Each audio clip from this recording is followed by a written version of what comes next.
Habari gani? Imani. Habari gani? So my name is Suzette Celeste, and I'm one of the practitioners here at Heart and Soul. And I just wanted to provide a brief history of Kwanzaa before we start our celebration today. So, and today's response, so Habari gani is what's the news? What's the word? And Imani. Imani is our response today, which is faith. Kwanzaa was created in 1966 by Dr. Maulana Karenga, and it was created as a one way of uniting and celebrating and empowering the African American community in the aftermath of the Watts Rebellion that was in 1965. The celebration of Kwanzaa, it's also a way to reaffirm our commitment to self, to family, and community. Kwanzaa also means first fruits in Swahili. Each family celebrates Kwanzaa in our own way, and we often celebrate in song, dance, African drums, storytelling, poetry, and reading. And it's celebrated for 7 days, starting December the 26th through January the 1st. And today, January 1st, is our last day of Kwanzaa. Many people of African descent in the USA and Canada especially celebrate Kwanzaa. There are 7 principles of Kwanzaa, and we'll go through those in our celebration today. And these principles are the Nguzo Saba, and they're represented on the altar with 7 candles. And each of the candles represents a specific principle. And the candles are 3 different colors, black, red, and green. And black are people of African descent, which we know as all of us. Red is the blood that's been shed through the history of this country, and that continues, and green is the land. Kwanzaa is a cultural celebration, and it's not considered a religious holiday. And the symbols on the altar are there, and we could even bring up the video on that if we choose, yes, the slides. There are the 7 candles, which are the Mashuma Saba, and again, that represents the 7 principles. The candle holder, which is the Kanara. The unity cup, which is the Kikombe Cha Umoja. There's the Makeda, which is the mat. The crops, the mazao, and the mazao often are symbolized by how many children are in the family, and gifts, the zawadi. And often there are many more symbols on the altar, such as the books, which are knowledge, and the plant, which is growth. And finally today, just as part of the introduction, we'll close with 7 collective harambes together. So we'll do that in person as well as wherever you are in the world streaming. And harambe is a means we'll all pull together in Swahili. So we can get started.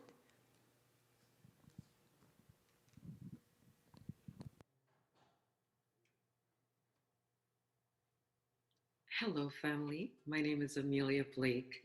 I'm discussing the first principle of Kwanzaa, umoja. Umoja means unity or oneness.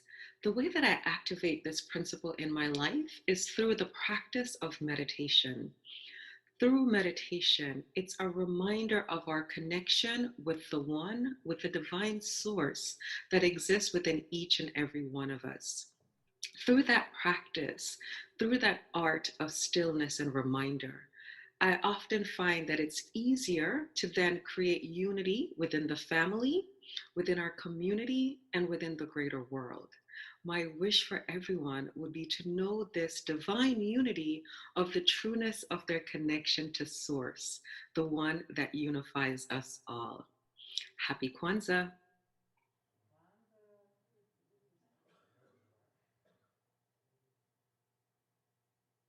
My name is Felicia Williams Cozy. Habari Gani, Kujichagulia, means self-determination. To name ourselves, define ourselves, create for ourselves, and speak for ourselves. When I first learned of this principle of Kwanzaa, I was actually quite astonished at the thought that I could be the one to define and determine who I am in the world. After so many years of being told by others who I could be, who I should be, what my limitations were, to have a thought that I could be the one to not only speak up for myself, but to really decide who I am here to be and how I want to express myself in the world. This principle, along with my engagement of spirit, has led me to look inward for the answers that I used to look out into the world for, and to stand for myself, as myself, in a way that I never had before. It's a lifelong journey, not a single destination, but this principle of self-determination engages me in a way that allows for greater creativity, greater expansion in spirit, and greater living into my unique purpose. Kujichagulia, self-determination.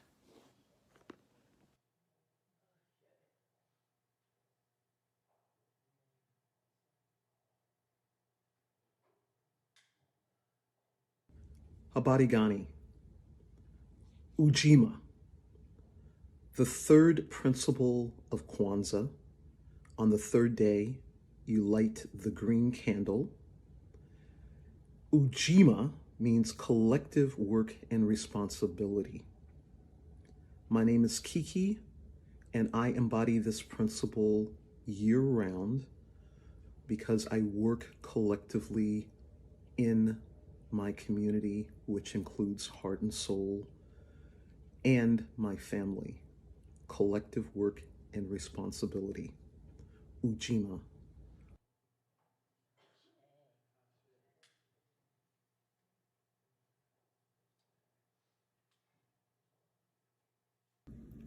Hi, I'm Angela Fisher, and my Kwanzaa principle is Ujamaa, cooperative economics. I live this principle by making it a point to support local businesses, and I'm part of a collective group of people that makes it also a point to support Black-owned businesses in our community. Thank you.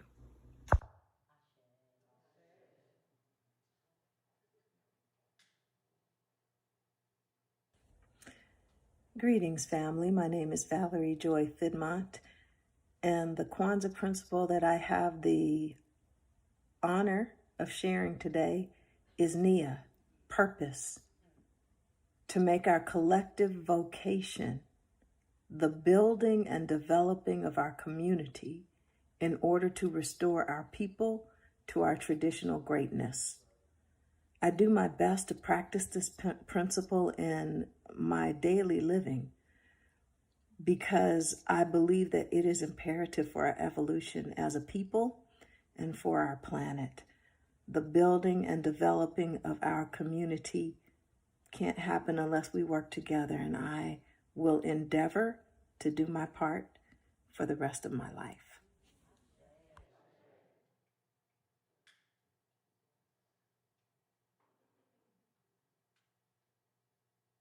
Habaragani. My name is Sheila Smith, and I am the co-lead of the Prayer and Care Village here at Heart and Soul Center of Light. The sixth principle of Kwanzaa is kuumba, creativity, to do as much as we can, in any way that we can, to leave our community more beautiful and more beneficial than we have inherited it. The way in which this principle lives within me is through my unwavering commitment to use my talent and to use my voice to educate, enlighten, empower, and transform my community. Thank you so much.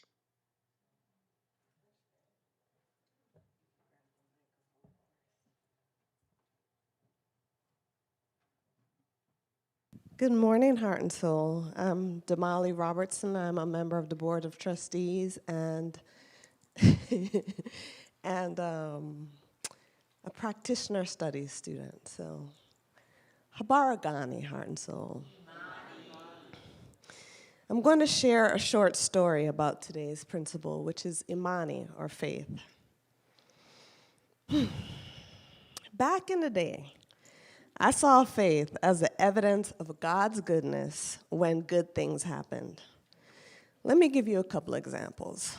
When my children were born healthy, I just knew this was evidence of my faith in God's goodness. I'd prayed, I'd asked God for them to be healthy. They were, check. When I was able to buy a house of my own, I could point to another way my faith had created miracles in my life. I'd prayed, really, pleaded. I wanted to give my children roots, a place to grow up. And when it happened, I gave credit to my faith. I bought the house. Check. For years, this was my relationship with faith. Now, here's where I have a bit of a confession. I have taken just about every class that Heart and Soul has offered. And unbeknownst to me, this put me on the path to practitioner studies. And through all these classes and practitioner studies, my relationship to faith and God have shifted. I've realized that faith is not a bargaining chip. It isn't me deciding that I have faith today so that I can get what I asked and pleaded for tomorrow. I've realized that God is truly at the center of all things, that it doesn't support me to put a value judgment of good or bad on God. Let me give you another example. About 6 months into practitioner studies, I shared a story with my cohort about my grandmother's faith. My grandma Dorothy, she was my father's mother. Grandma Dorothy's life was an adventure in faith. She had her 4th child when she was 50. She was the wife of a minister, which in a lot of ways made her a first lady, but I digress. Her youngest son passed away in a car accident when he was only 21. And then her husband passed away about a year later. Some say when my uncle passed away, my grandfather's heart was broken. I can't know that for sure, but what I do know for sure is that my grandmother's faith never wavered. In the years after my uncle and grandfather passed away, she continued to pray without ceasing. She continued to give all glory to God. She continued to meet every perceived setback and challenge with prayer and an inner knowing that God remained with her even as she stood in the valley. She embodied grace and generosity in ways that I had rarely seen in the world around me. So when I shared this story in practitioner studies, I had no idea that my father would pass away just a few months later. When my father transitioned in February 2022, in the midst of my grief, I remember my grandmother's unwavering faith as she had bid farewell to her son and husband.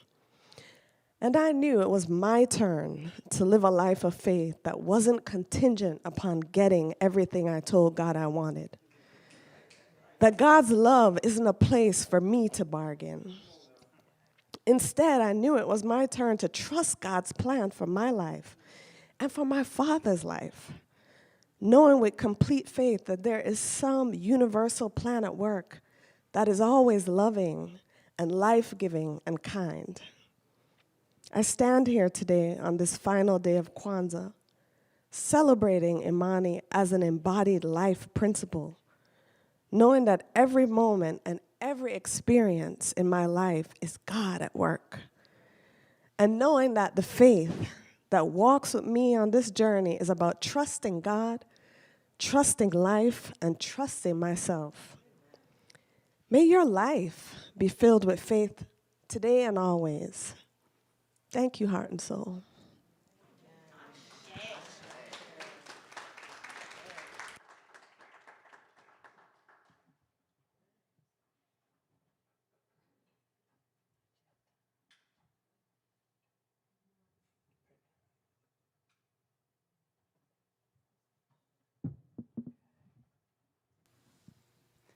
So, so, in closing, we just want to collectively, together, say 7 harambes, which mean, we may stand.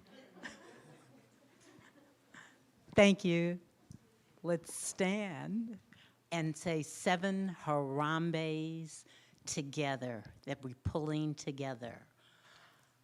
Harambe, harambe, harambe, harambe, harambe, harambe, harambe. Valerie Joi. Habaragani. Yeah, it's about faith always. Of all of the principles, faith is so foundational. It, part of me is reluctant to single it out as the foundation, but you can see that absent faith, not to be confused with belief, but similar. I don't know how any of us get to faith without first honing our sense of belief, our sense of trusting enough to believe in ourselves and anyone else, certainly in the divine, in God, in the living one, the strong one, whatever that would be. This is our opportunity. I am so loving the way today is unfolding for us. Is our very first service of the year, because some of us kind of believe have grew up with this idea that the way you start the year is the way the year can unfold. Now, let me say, I'm going to fork my tongue here, because let's just say that that's absolutely true, and so we're setting something in motion.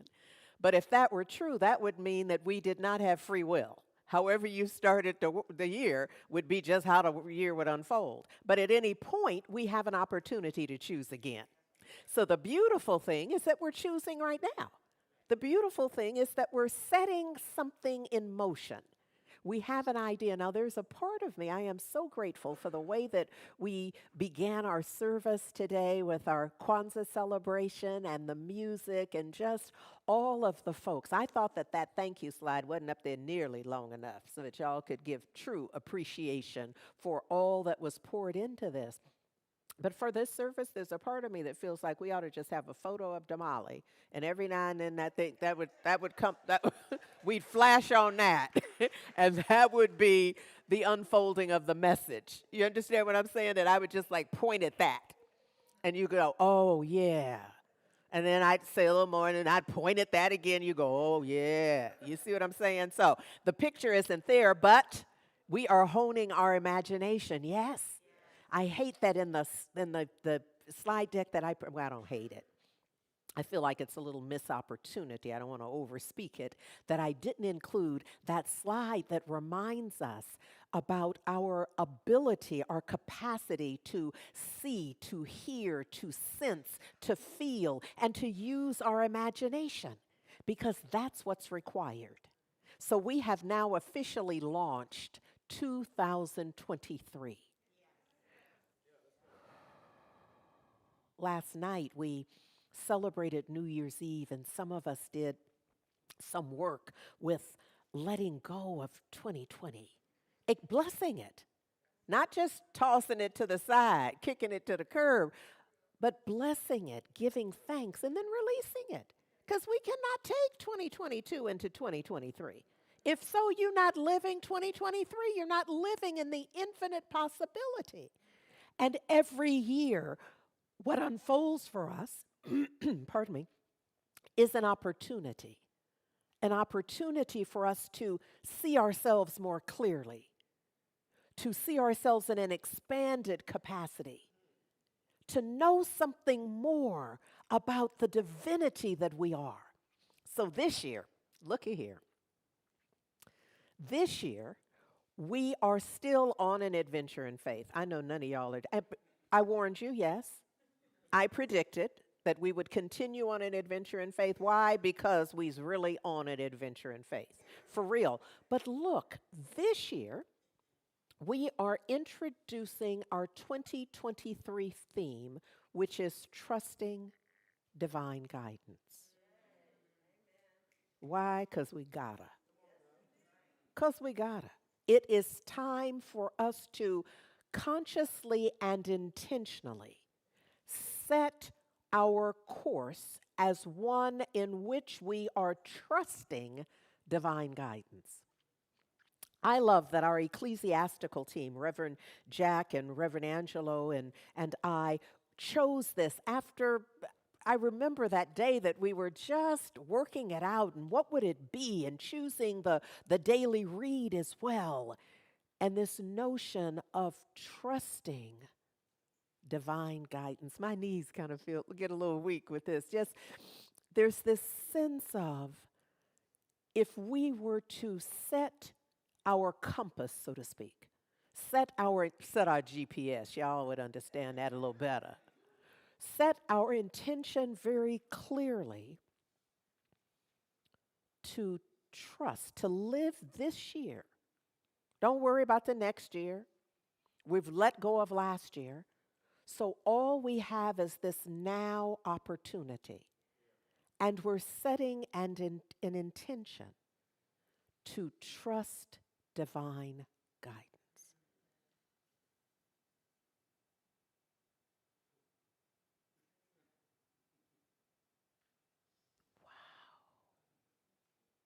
I mean, that's grown folk stuff. This is going to require new underwear. Y'all know what I'm saying.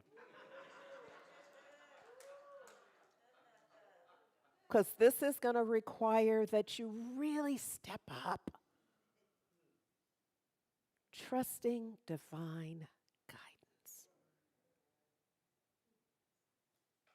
There's a sense of deference. This is where I'd point to Damali. And what I'm aware of, at Heart and Soul, we're forever baking baklava. Now, I'm somebody who doesn't happen to like baklava, but it works metaphorically. Because if you don't have to eat it to notice the little thin layers. And so we're forever layering metaphor and principle and intentions and divine ideas. We're mixing it up all the time, just layering it. So this sense that we are trusting divine guidance has embedded in it our willingness to let go. To let go of our own idea and I know best. It's this sense of deference, isn't it? It's okay. Some part of this is that you gotta know something. So go on with your knowing. Just don't live your life with that as the absolute. Does it make sense? So this is not saying that you just pretend like you don't know anything. You are knowing in the context of the knower. You are knowing in your divine availability to the knower. Yes? So with that in mind, our book for this year, our 2023 daily read, is Dr. Dan Morgan's Guidance for a Spiritual Journey. It just seem to fit. So it has a reading for every day of the year. And what I want you to know about Dr. Dan, who is an ancestor now, he was the founder and senior minister of Guidance Church of Religious Science. And he grew a stable out of which Dr. Michael Beckwith, Nirvana Gale, Reverend Amon, and some other folks were trained by Dr. Dan. Heavyweights. Yeah, I'm working on my vocabulary this year. So look, for January 1st, it's entitled Born Anew. And Dr. Dan writes, our lives are rooted in the invisible, not the visible, not in the external, not in the superficial, not in the outer.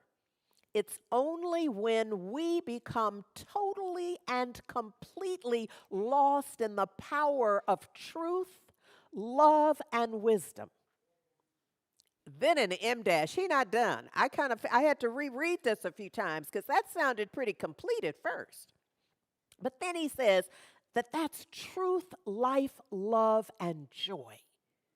So not until we're completely lost in all of that can we really lay claim to being born anew. You know, some of us just been born anew all the time, just whenever it crosses our mind. But he's saying there's more to it than that. So as we are standing in this first day of the year with this kind of impetus to be born anew, to begin again, if you will, he's saying that we've got to launch out into the deep. He says we must expand the borders of our tents. He says we've got to recognize at some point or another that in order to move forward on balance, we have to bring our whole weight with us. And that whole weight comes with us only through being born anew. Now, to me, this dovetails beautifully with we've been working on our 600-pound life.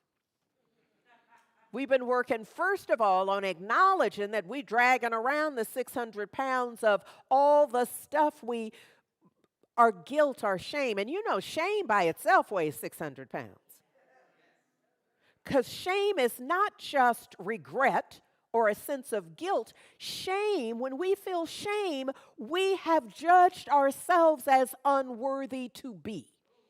Shame is an attack on our sense of self. So it's not just garden variety, I wish I hadn't done that.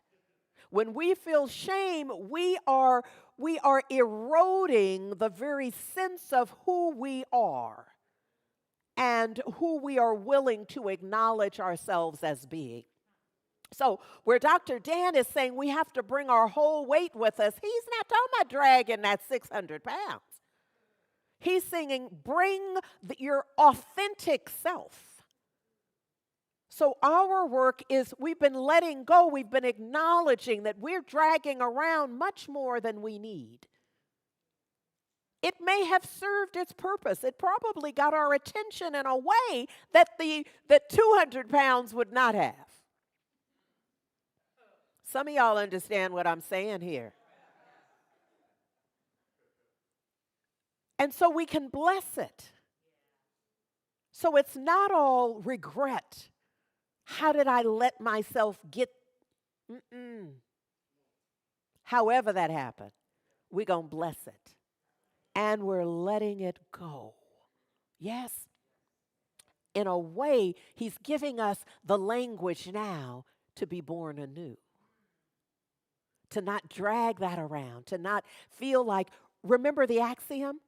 You make your bed, you must lie in it. Oh, we're turning that over. We canceling that out. Big old circle with a slash through it.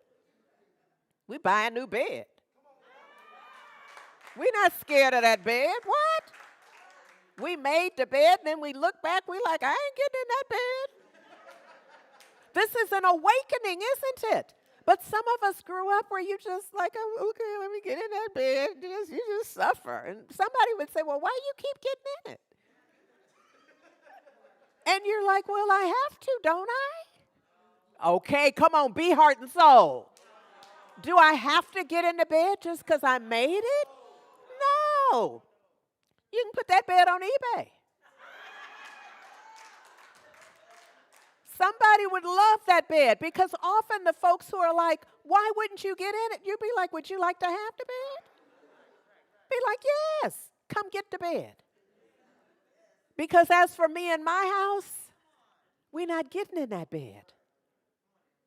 We are being born anew. We're choosing in a new way.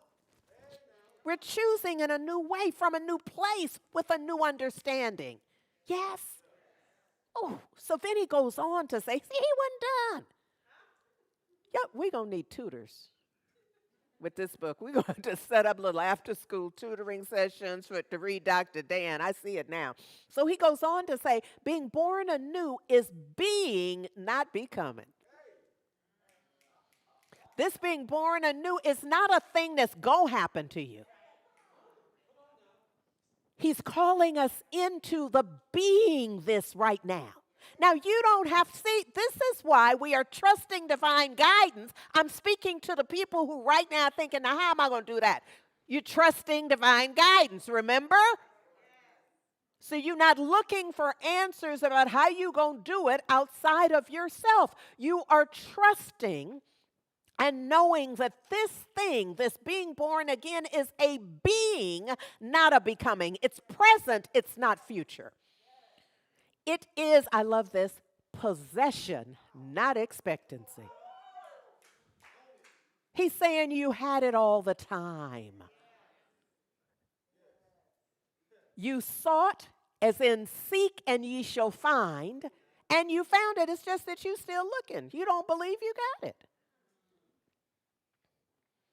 He says, and all the while we come into a sure realization that all power in heaven and earth, remember, we first of all must see, feel, sense, imagine a new heaven, and thus demonstrate, manifest, experience a new earth. So he's saying that all power in heaven, in this vision, and in its manifestation has been given unto us. You already got that. Damali. Oh, y'all already forgot. I'm going to need a new congregation. Y'all already forgot. He says we need to plant our feet firmly in the recognition of the presence of life, truth, and love where we are right now. We're not talking about a hereafter. We're not talking about next time. We're doing the best we can in this moment. And then a week from now, when we are like, Lord, was that me last week? Yes, and you were doing the best you could last week. But that won't do for right now. See, my real tribe can follow me. Yes?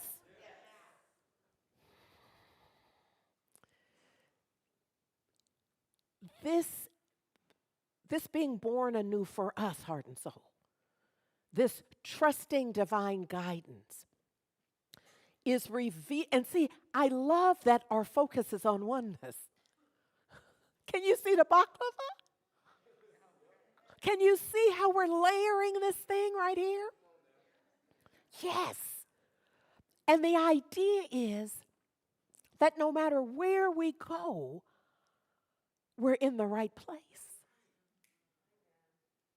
No matter where we look, no matter which Sunday or Wednesday or what class you take, it's all developed in a way to support you in being born anew, which is really a point of awareness. It's not a real thing that's happening. You're not going to have to go nowhere. We're not going to need a pool of water. You're not going to have to dress in white. Now, all of that could be fine, but none of that is required in order for this to be so for you. Do you understand the difference? So you can do a whole ceremony of your being born anew. But if you don't do a ceremony for being born anew, you can still be born anew. But doing a ritual, it can all work. But I want to be clear, none is required because it's all an inside job. Yes? Yes. He says to be born anew in this hour, in this moment, in any moment, we have to accept that we are no longer going to impute to things power they do not possess. And I'm going to add people, places. Things, people, and places. This is where we attribute more power. Like they can, like some legislative system can keep you from. Now, I'm going to point it here for Damali, here for Mother Harriet.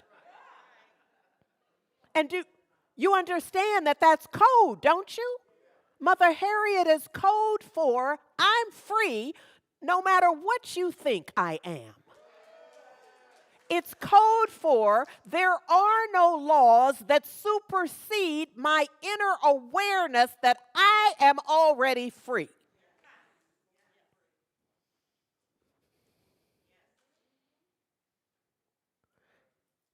And this is important. We're not mad at folks who don't get it.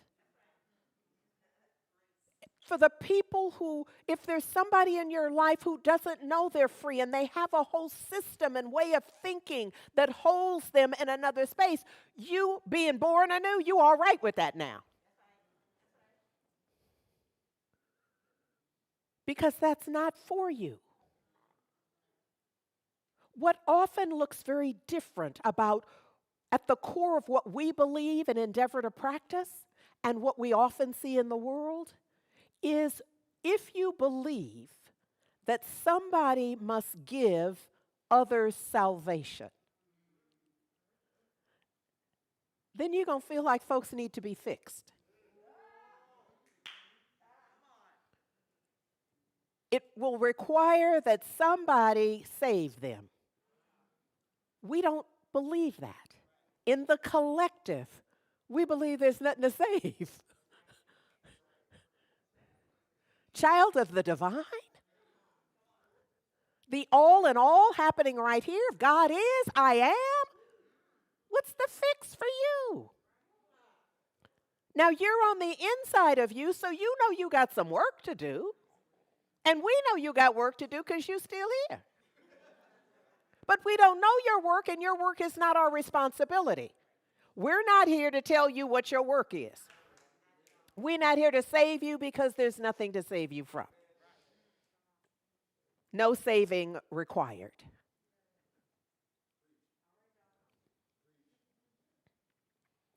He says heaven is a state of mind. And we, look at here, and we determine our entrance and our presence there, meaning heaven, based purely upon whether we can accept our help, our health, our hope, and our joy. That's our work right there. That's our work, discerning and clearing the way so that we can accept and recognize help. Y'all know the story about we been in the flood almost yesterday. My house thought it was in the flood anyhow. Y'all know the little story about the person who's praying to be rescued. And, there's the stages. Somebody comes and come go with us. We go, God's got me. God's got me. And then the next mode of transportation shows up. And then finally the boat. And ultimately, all that waiting was all it was just waiting. And so the story, for our benefit is told that now the individual is face to face with God, with the divine, and has a question. Like, why you didn't come? And me anthropomorphizing God, I'm like, God got to look. Like, what you talking about? What you mean I didn't come? That's what I do. My whole rep is about me coming. That's my brand. What you mean I didn't come? Well, I was waiting and son, daughter, I sent every possible exit opportunity for you. And I didn't stop telling that story, and now I'm talking to you. Every possible solution presented for you. Sometimes we don't recognize our help, though. That's part of our work, but that's okay. There's no shame. Hear me now. If you have not developed the acuity for recognizing help, that's something you got to work on. Do you see what I'm saying? Yes.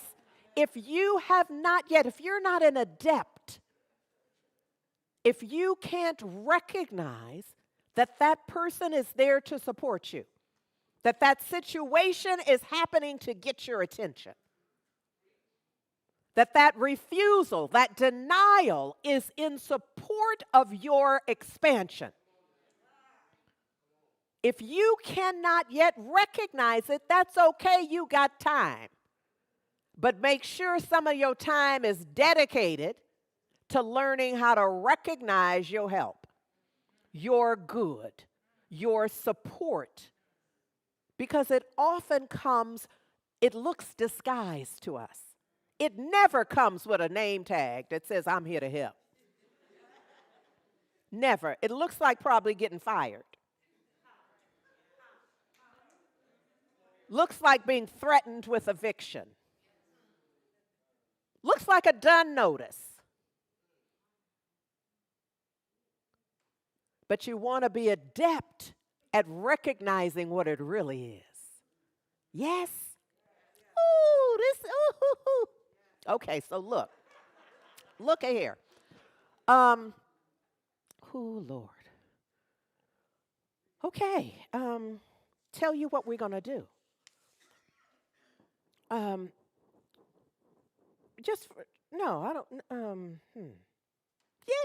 let's. So Ernest Holmes, in a particular writing where he's talking about faith, there are a couple of scriptures that he has included here. The first is Hebrews 11:1. Faith is the substance of things hoped for, the evidence of things not seen. Y'all could have said it with me, but we're not understanding what that means. And we can tell by our lives. That's how we know. We know we have memorized it, or it just kind of flows off our tongue, but we're not living from it. As we are choosing to be born anew, we can begin to live in it as this. Look, Ernest Holmes says faith is a mental attitude so inwardly embodied that the mind can no longer deny it. What? So deeply ingrained that my monkey mind, who knows all kind of tricks y'all don't know nothing about, even that cannot supersede this awareness. Oh, Ernest Holmes, you better tell them something this morning. He says, faith is complete when it is both a conscious and subjective acceptance. Faith may be consciously generated. Damali.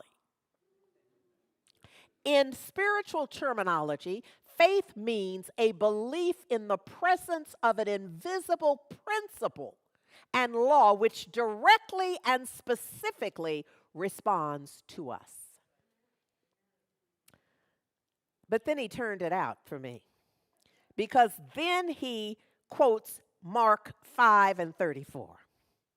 And if you know or recall Mark 5:34, you know this is the place where a crowd, the throngs, because part of any story about the master teacher Yeshua that the world ultimately came to call Jesus includes the throngs gathering, trying to get close, trying to get the word, trying to what? Be born anew. Yes? So in this particular instance, there the throngs around him. And there's a woman who has been to physicians. Scripture says in certain translations about 12 years, just an issue of bleeding.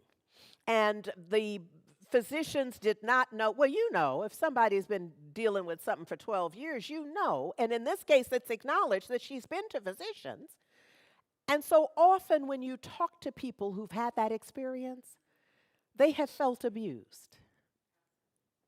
Their experience has been one of scientific medical abuse because they go and they get nothing.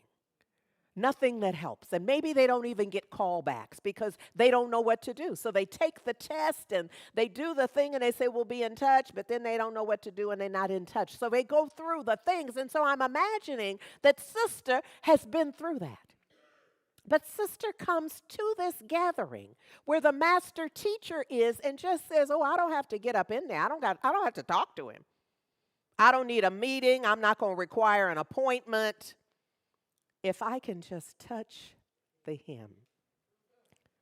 Now, I don't have the time right now, but you know we're not really talking about his clothing is special. And so if I can just get my hands on that special cloth, this ain't that. This is being in the energetic field. If I can be in the energetic field and connect with it, that's the touch. Because everybody was, you see, the throngs were there. She got just close enough to reach in and make contact. But I need you, see, that part is less important than what it takes for one to know that. To leave home not needing an appointment, not needing a photo, not needing a book signed. But if I can just get up in there, I can be born. And so she touches. See, she comes with faith. She comes in faith. She comes knowing that this is going to happen. If I can just, I don't have to disturb anything that's going on here. If I can just get in there enough. And sure enough, she touches the hem of the garment. Now, my sense is that the hem of the garment is not giving us a tailor's description. It is telling you, it's a way of saying barely got to touch it. The hem of the garment. I think the sleeve would have been, see, we would have had a different sense. The sleeve, touch the collar. But the hem of the garment. You know, if you're at the hem of the garment, you just barely, you almost didn't get the garment. Does this make sense?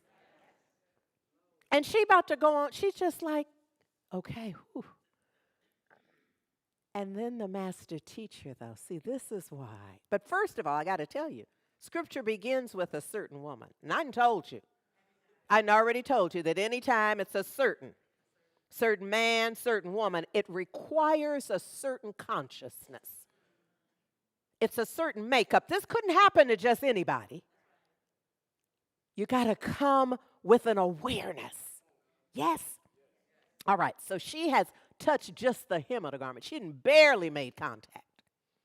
But the master teacher said, well, hold it. What? What? There's an energy shift here. I felt it, and the disciples, the support, you know, they like, Master, There's so many people around here. No telling. Because he's like, the master teacher is saying, who touched me? And they're like, "Ooh, no telling. And he's like, that's not what I'm talking about. See, there was a certain energy.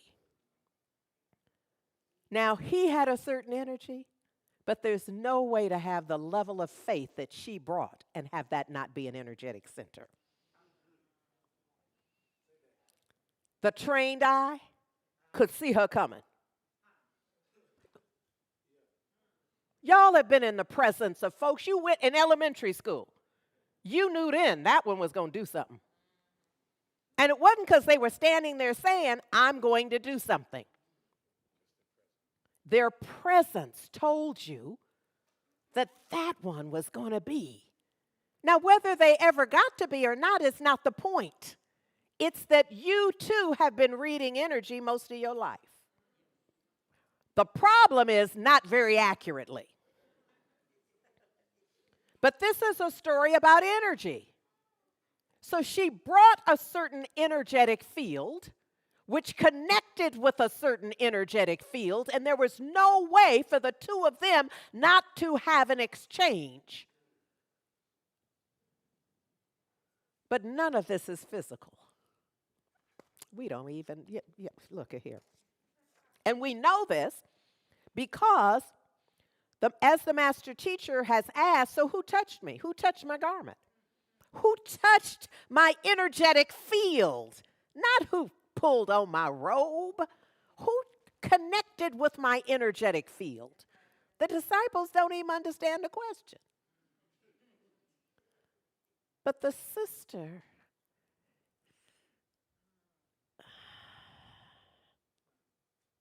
it was me. I was the one.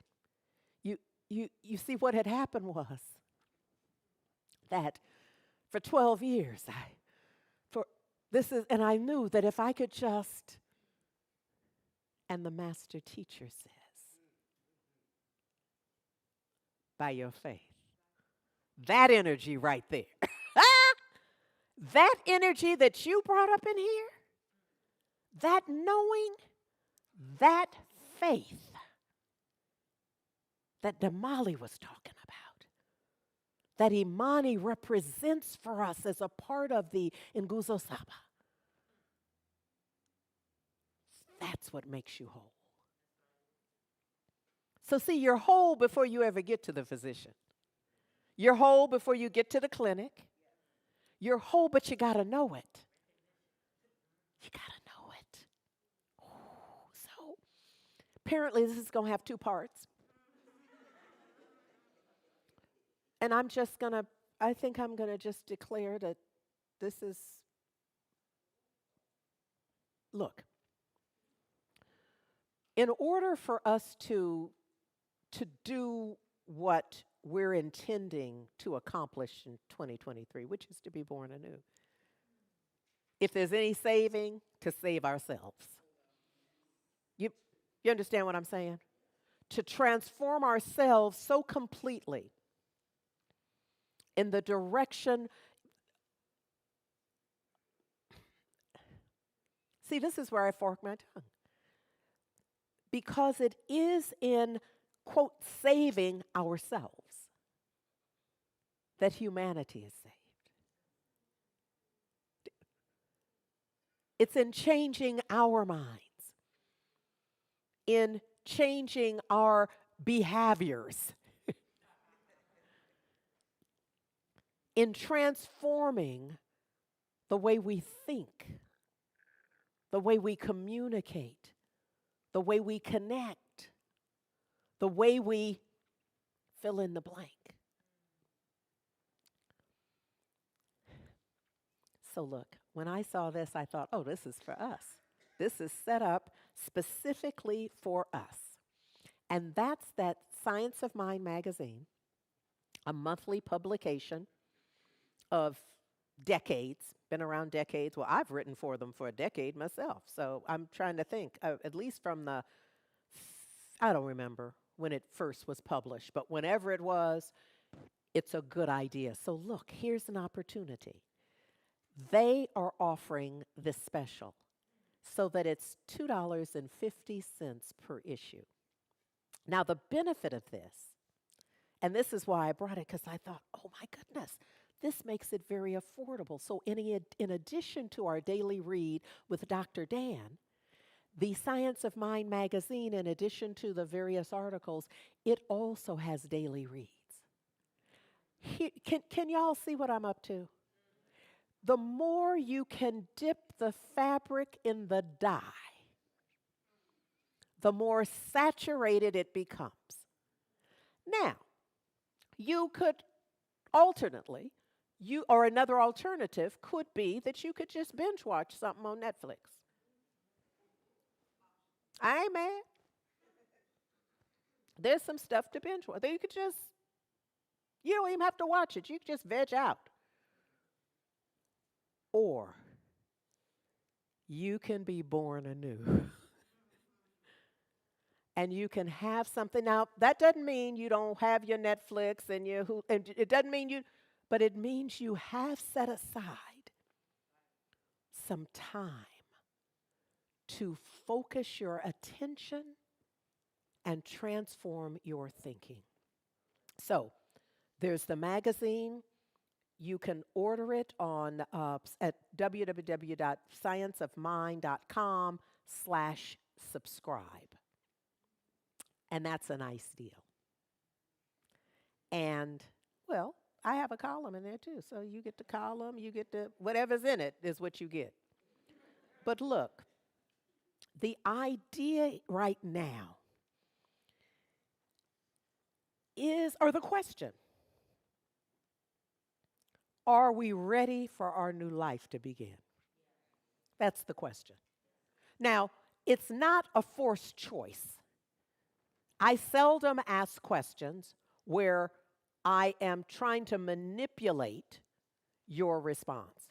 If I ask you a question, I really want your answer. So you may not know right now. Some of us, though, have arrived at this very moment ready for our new life to begin.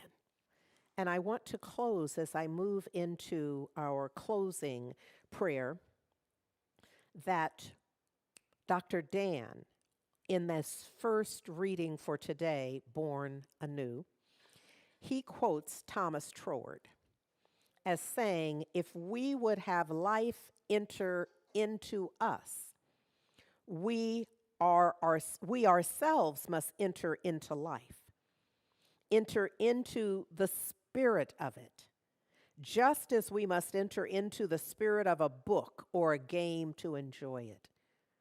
He's saying, get all in. And I encourage you to do that with heart and soul as well.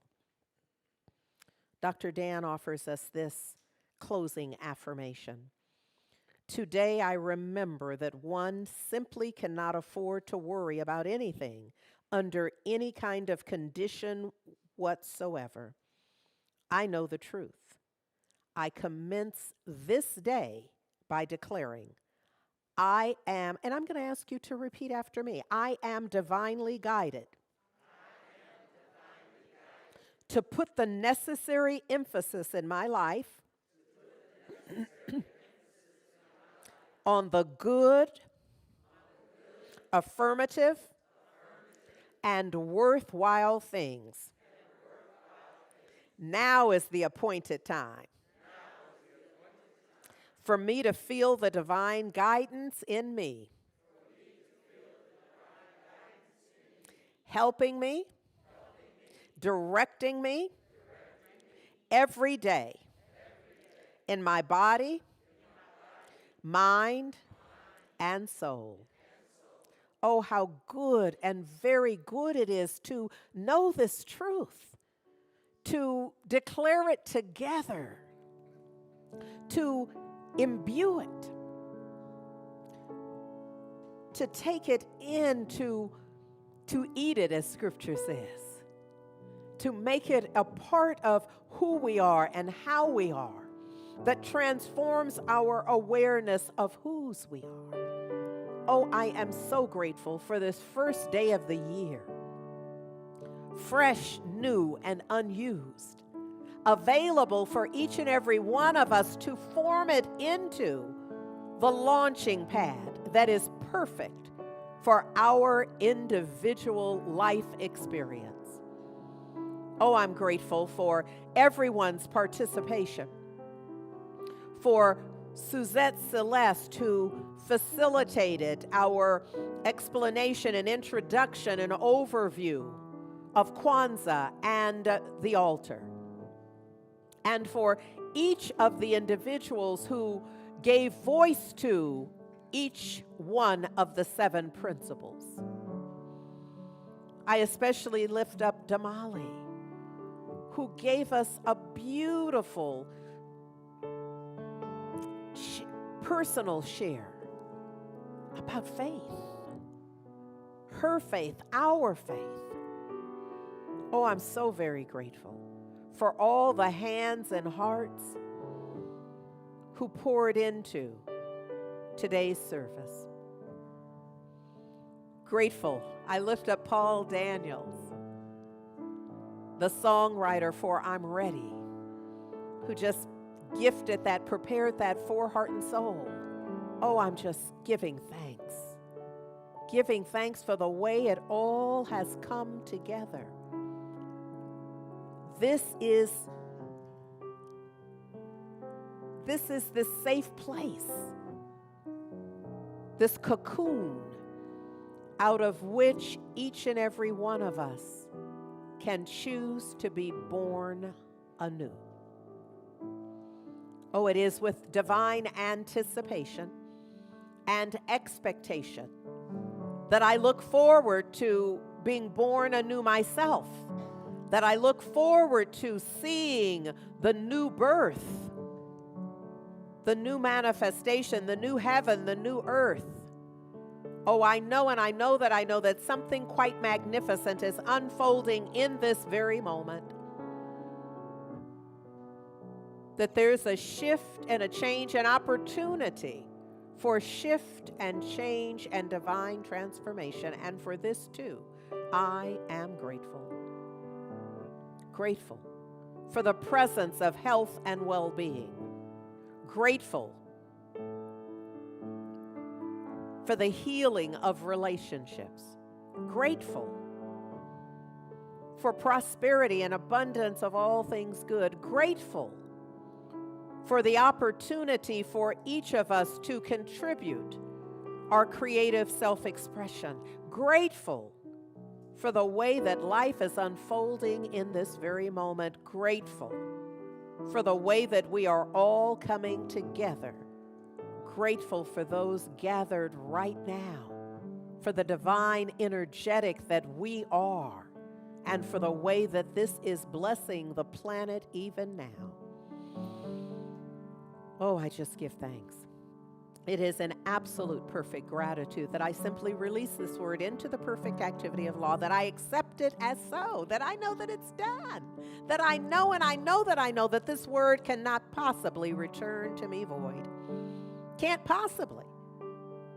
I know that my word has power because it's true. And the truth is powerful and transformative. And so I simply let it be. Sealing this for all eternity by saying Ashe. Amen. And so it is. And so we complete our Sunday service and our Kwanzaa celebration. And we know that love matters.